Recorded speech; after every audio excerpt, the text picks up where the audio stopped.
Welcome to my drawing based on deep time and geology here on the Yorkshire coast.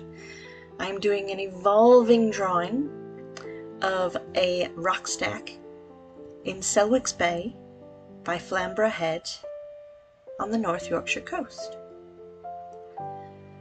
This is a quick video to just show you a draft drawing. This is a very quick process one.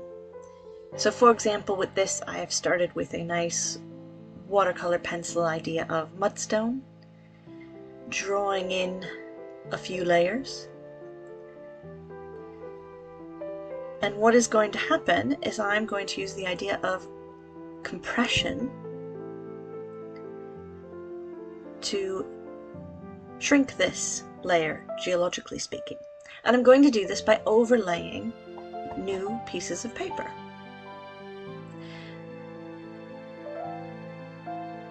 Sometimes I do this with collage, sometimes I do this simply by erasing and tearing the paper I'm working on and gluing it onto something new. But I'm using the layering process here. Next I'm going to draw in some limestone with flint bands. These are very characteristic of some of our cliff faces here.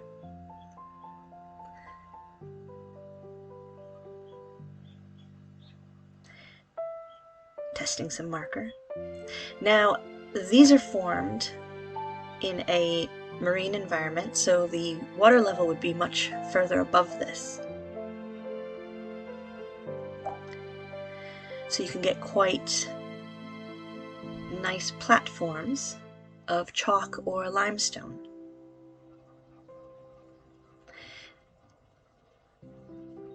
These can be familiar more from things like the White Cliffs of Dover or the chalk in Dorset, but this is geologically, time-wise, the same chalk layers that are up here in Yorkshire that are down further south.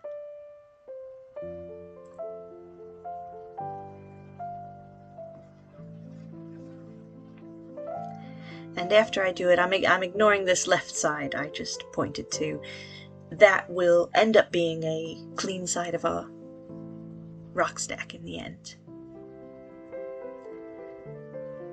So now I'm going to play with the idea that this gets eroded away.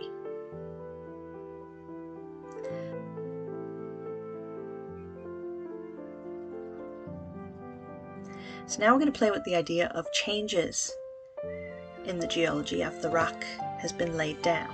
So in this case, the rock has eroded and then been subject to forces that tilt it, causing a dip in the rock. There are several faults that run through the North Sea onto the mainland here.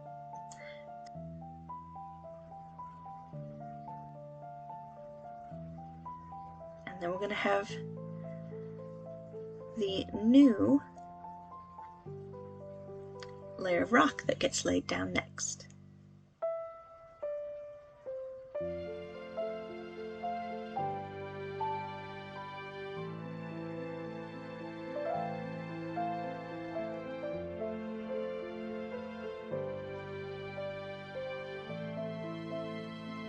So there's some more limestones, and of course this time they're laid down horizontally, but in the dip that is left over from the previous geological event.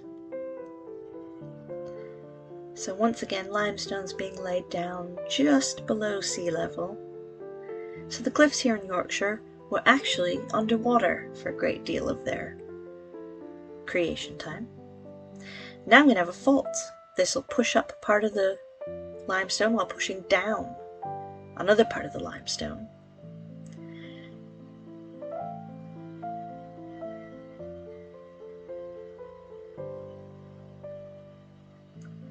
Creating a sunken area after erosion. There are basins like this, synclines and inclines along our coast.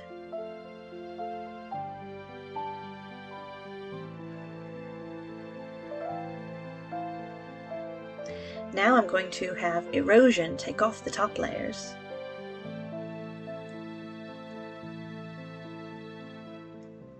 So erosion takes away some of this limestone, leaving a new horizontal surface.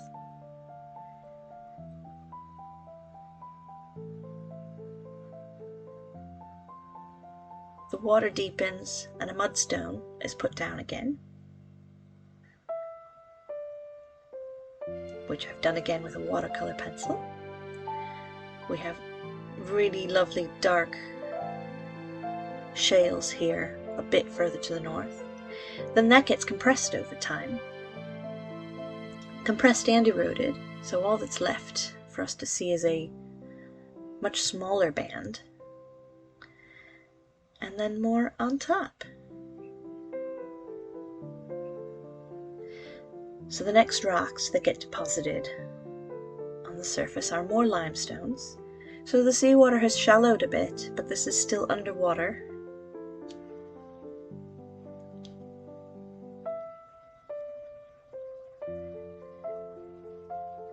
And now there is a compression event. Again, from one of these faults running through the North Sea. This causes a thrust fault in the limestone, which means one side is pushed up along the break and one side is pushed down.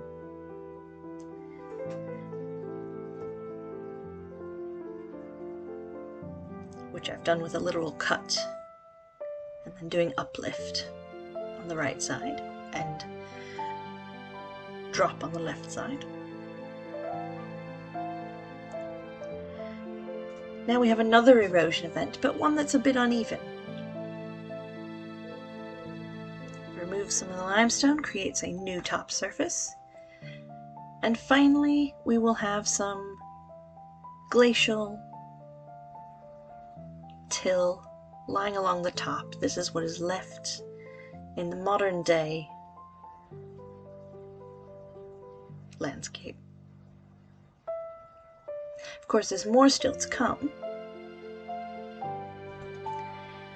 So current day, the sea level has fallen greatly so that all of this cliff is now visible above the waterline.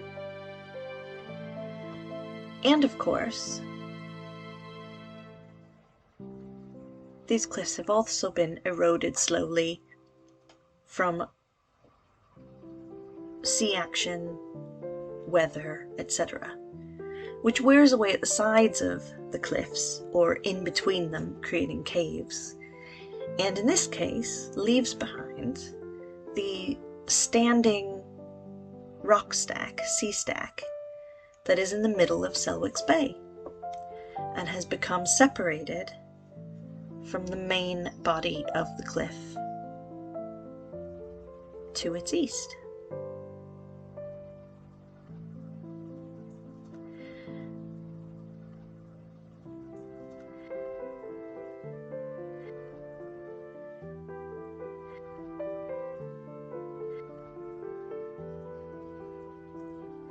And there we go! Yay, thumbs up!